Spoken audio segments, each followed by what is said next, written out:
Hello guys, कैसे हो आप सब लोग। आई होप आप एकदम बढ़िया होगे। मैं भी एकदम बढ़िया हूँ। दोस्तों, आइए नेक्स्ट लेक्चर के साथ शुरुआत करते हैं। हम कॉस्ट ऑफ कैपिटल पढ़ रहे थे और हमने इक्विटी शेयर्स को शुरुआत कर दी थी। मैंने आपको पहले ही बोला था कि आपके पास अलग अलग फॉर्मूला से एक है आपका डिविडेंड प्राइस अप्रोच। तो मैंने पिछले लेक्चर में डिविडेंड प्राइस अप्रोच कंप्लीट कर दिया था। देन एक है आपका अर्निंग प्राइस अप्रोच, एक है आपका realised income yield approach and एक है आपका CAPM, that is capital asset pricing model. तो यहाँ पे अगर मैं इन दोनों की बात करता हूँ, चाहे वो मेरा डिविडेंड प्राइस अप्रोच हो या मेरा अर्निंग प्राइस अप्रोच हो, इसमें दो फैक्टर्स और है। एक है मेरा ग्रोथ, एक है मेरा विदाउट ग्रोथ, है ना। ये हम रिया एंड CAPM बाद में डिस्कस करेंगे। तो हमने पहले इसके पहले वाले लेक्चर में डिविडेंड प्राइस अप्रोच के दोनों प्रोस्पेक्ट्स को डिस्कस किया था। तो अगर मैं यहाँ पे अगर फॉर्मूला आपको रिवाइज करा दूं, तो सबसे पहले मैं dividend price approach with growth की बात करता हूं। तो मेरा इसका फॉर्मूला आता है D1/P0 प्लस ग्रोथ। तो इसका लॉजिक क्या है कि D1 जो है मेरा एक्सपेंसेस है, यानी कि मैं इक्विटी शेयर होल्डर को डिविडेंड देता हूं तो कंपनी के एंड से ये मेरा हो गया खर्चा। अपॉन P0 मतलब आज के डेट पे मार्केट की शेयर प्राइस क्या है, तो ये आपका P0 एंड आप इसमें करते हो प्लस ग्रोथ। अब ये जो ग्रोथ है ना, ये आपको एग्जामिनेशन में गिवन रहती, कभी कभी ग्रोथ नहीं भी देते। तो अगर नहीं दी रहेगी तो उसको कैसे कैलकुलेट करते, उसको हम बाद में पढ़ेंगे। तो यहाँ पे एक्सपेंसेस मान लो 10 रुपए का डिविडेंड में दे रहा हूं और आज के डेट पे मार्केट शेयर प्राइस 50 रुपए और एक्सपेक्टेड ग्रोथ रेट है 10%।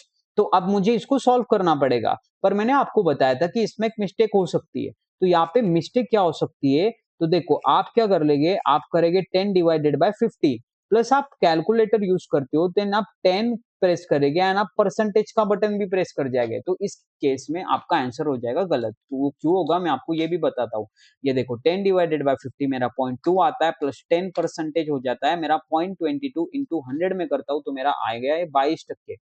ठीक है, तो ये मेरा आंसर गलत है। अब गलत क्यों है, देखो अब यहाँ पे 10/50 है। ठीक है, ये 10/50 अगर मैं देख रहा हूं तो ये नंबर के फॉर्मेट में, पर आप इसमें ऐड कर रहे हो डायरेक्टली परसेंटेज का फॉर्मेट।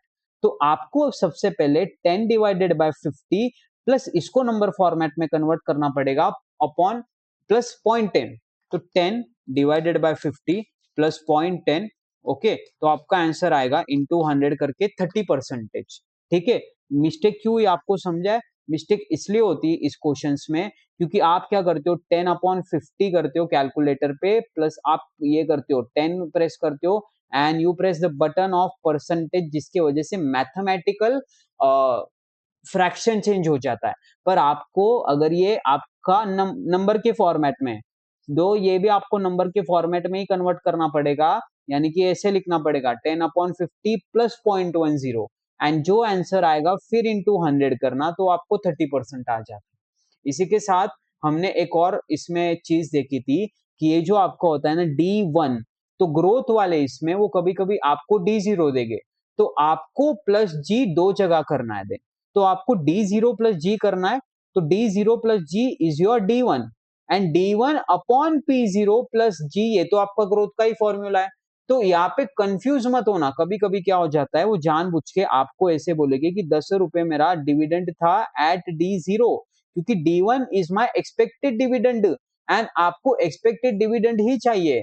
एंड ये इसमें एक और लाइन यूज कर सकते हैं कि 10 रुपए डिविडेंड देते आ रहे थे and is expected to grow at the rate of 10%।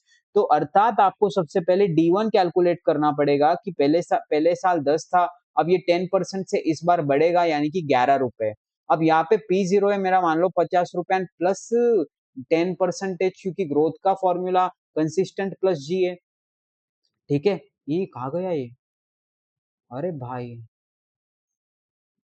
अरे मैं स्क्रिबल का कर रहा था, शिट इरेज हो गया, नो प्रॉब्लम, यहाँ पे मैं लिख लेता हूँ वापस। हाँ, तो हमने डिविडेंड प्राइस अप्रोच में विद ग्रोथ देख लिया। अब हम नो ग्रोथ देखते हैं। नो ग्रोथ में सिंपल है, खर्चा क्या है मेरा डिविडेंड है, एक्सपेक्टेड डिविडेंड अपॉन P0 करना है, प्लस जी करूँ नो, सिर्फ इतना ही करना है, इंटू 100 करेंगे, आपका आएगा कॉस्ट ऑफ कैपिटल। देन एक होता है मेरा अर्निंग प्राइस अप्रोच। अब अर्निंग प्राइस अप्रोच क्या होता है, अब इसमें भी दो है, एक है आपका ग्रोथ, एक है आपका नो ग्रोथ। तो सबसे पहले मैं अगर अर्निंग प्राइस अप्रोच की बात करता हूं तो आपको पता रहेगा इनकम स्टेटमेंट कंपनीज का, तो एक होती मेरी सेल्स उसमें से हट जाता है मेरा वेरिएबल कॉस्ट, देन आपका आता है कंट्रीब्यूशन। कंट्रीब्यूशन में अगर आप ऑपरेशनल फिक्स कॉस्ट हटा देते हो आपको आ जाता है ईबीआईटी, ईबीआईटी में से इंटरेस्ट उड़ा दोगे आपको मिलेगा ईबीटी, ईबीटी में से टैक्स उड़ा दोगे आपको मिलेगा ईएटी, एंड ईएटी में से अगर आप व्हाट वी से पहले प्रेफरेंस डिविडेंड में माइनस करते हो, क्योंकि प्रायोरिटी वन इसको देती है, हम प्रेफरेंस डिविडेंड को, तो आपको आ जाएगा डिस्ट्रीब्यूटेबल इनकम डिवाइडेड बाय आप करते हो नंबर ऑफ शेयर। मान लो डिस्ट्रीब्यूटेबल इनकम आया आपका 1 लाख रुपए, नंबर ऑफ शेयर है 10,000 रुपए, तो आप मुझे ये बताओ कि एक शेयर होल्डर ने यानी कि कितने पैसे कमाए, तो एक शेयर होल्डर ने 10 रुपए कमाए, तो मेरा अर्निंग प्राइस अप्रोच है 10 रुपए। तो ईपीएस ना अर्निंग प्राइस यानी कि ईपीएस अर्निंग पर शेयर है 10 रुपए, तो ईपीए अप्रोच यानी कि अर्निंग प्राइस अप्रोच क्या है कि यहाँ पे देखो ये है ग्रोथ, ये है नो ग्रोथ, तो यहाँ पे मुझे लेना पड़ता है कोई भी कॉस्ट के फॉर्मूला के लिए अगर मुझे कॉस्ट निकालना है तो मुझे एक्सपेंसेस अपॉन बेनिफिट करना पड़ेगा।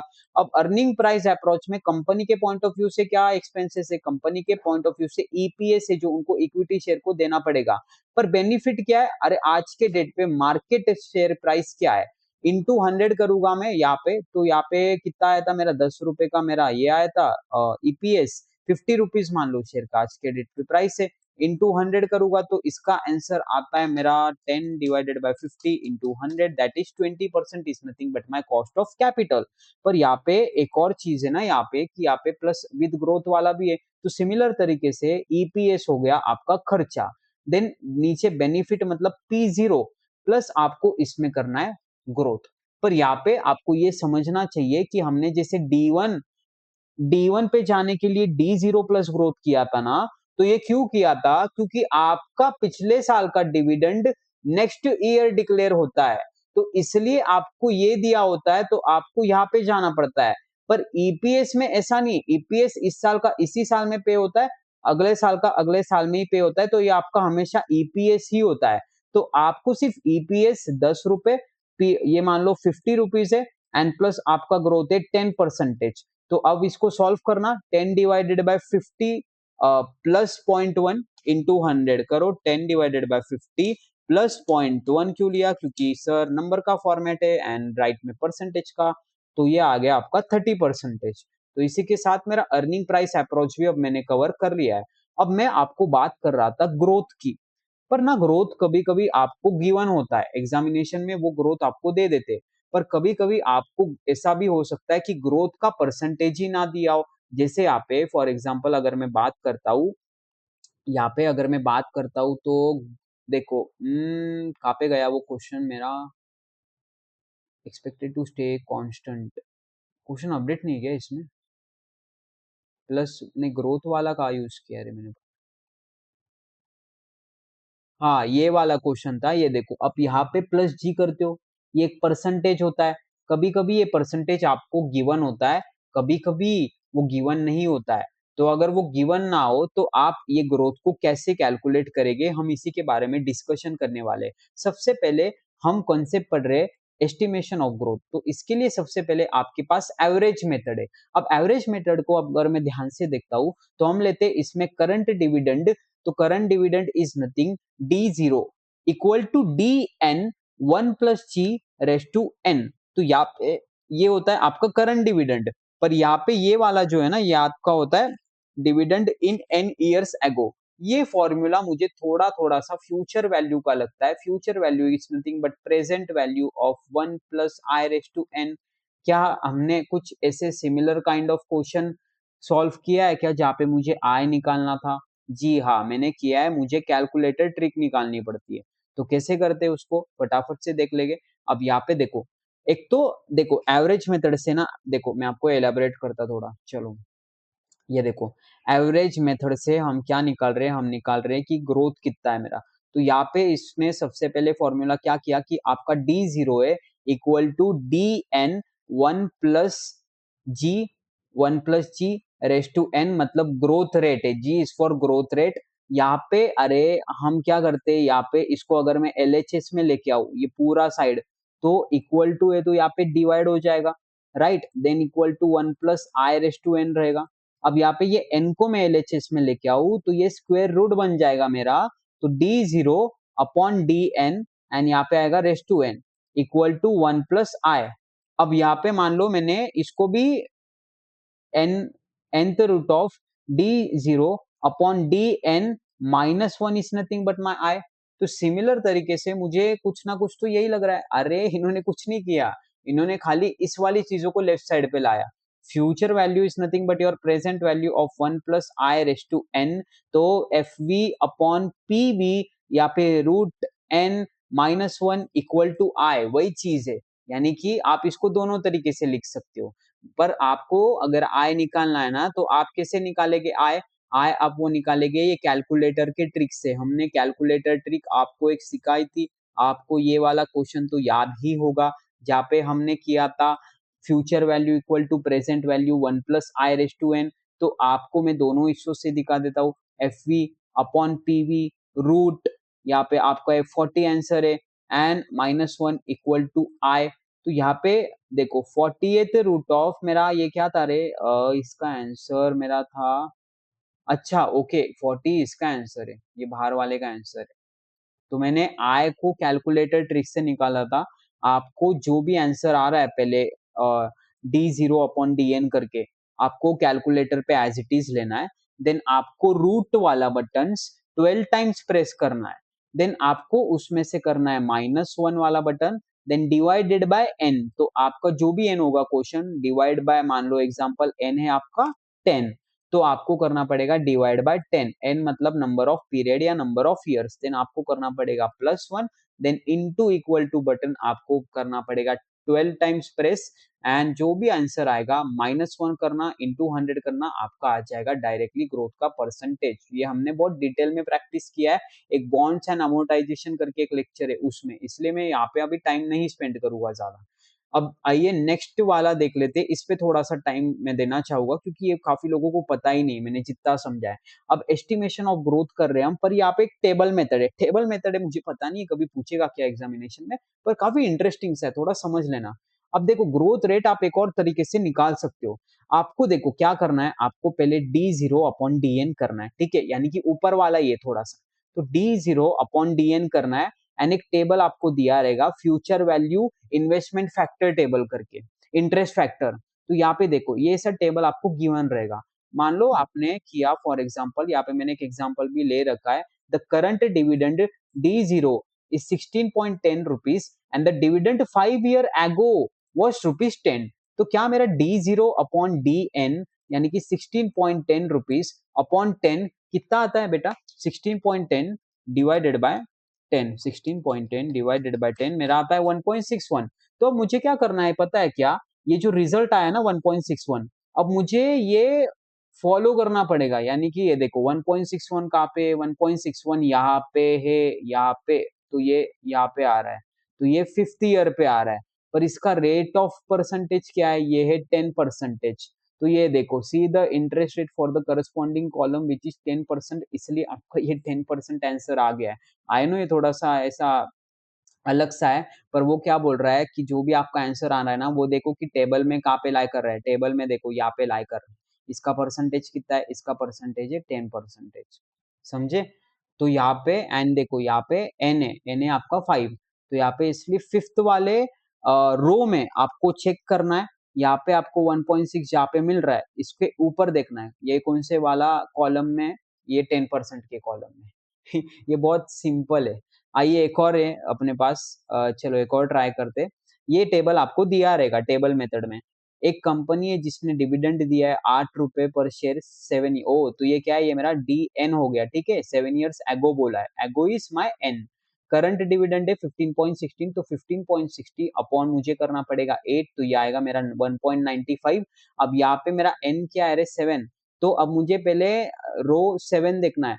अब 7 में मुझे 1.95 कहाँ दिख रहा है, मुझे यहाँ पे 10% पे दिख रहा है, तो यहाँ पे मेरा ग्रोथ रेट हो गया 10%।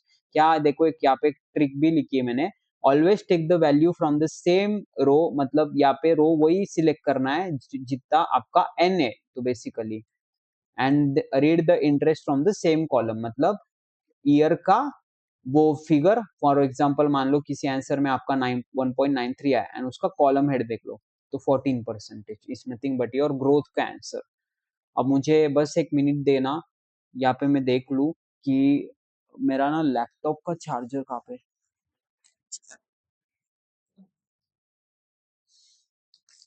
आइए अब नेक्स्ट कंसेप्ट की बात करते हैं। ये दोनों तो काफी मतलब इजी कंसेप्ट थे, इसमें कुछ ज्यादा था नहीं। यहाँ पे चार्जर में एक बार कनेक्ट कर लूँ मेरा, फिर हम आगे के कंसेप्ट्स की तरफ बढ़ते हैं।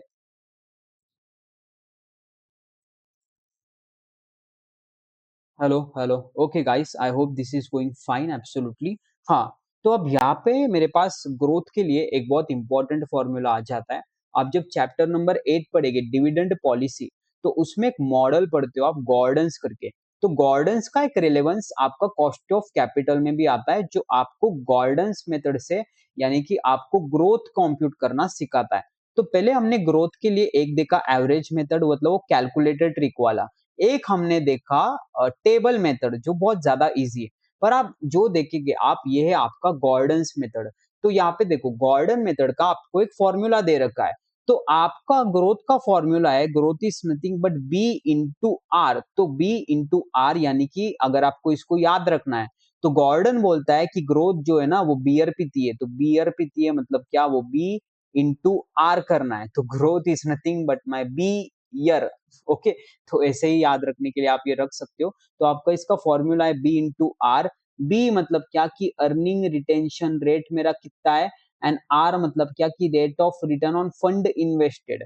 अब ये क्या है देखो, proportion of earning available to equity share holder. मतलब मान लो ईपीएस अगर मेरा 40 रुपए, ठीक है, तो ये 40 रुपए पर शेयर होल्डर है, ये हो गया मेरा ईपीएस। यानी पर यहाँ पे ये ईपीएस होता है मेरा 40 रुपीज, एंड इसमें मैं दे रहा हूँ डीपीआर 40% का। तो मैं डिविडेंड कितना दे रहा हूँ रे, मैं 4 4 16, यानी कि मैं 16 रुपए दे रहा हूँ।